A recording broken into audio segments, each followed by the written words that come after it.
Kámo, nepřepínej mi to z toho fotbalu. Ale já si chci koukat na ulici. Si otevři okno a koukej se na ulici z okna.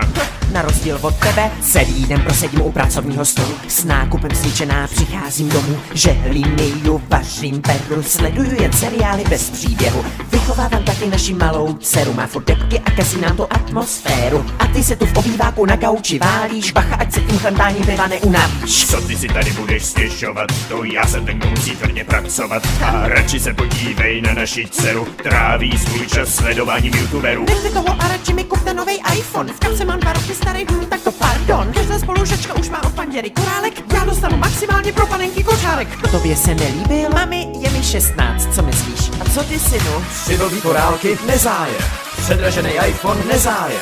Číst si doma knížky? Nezájem. Figurky ze salámu nezájem. Hloupý seriály nezájem. Kdo zas vyhrál fotbal? Nezájem. Čeští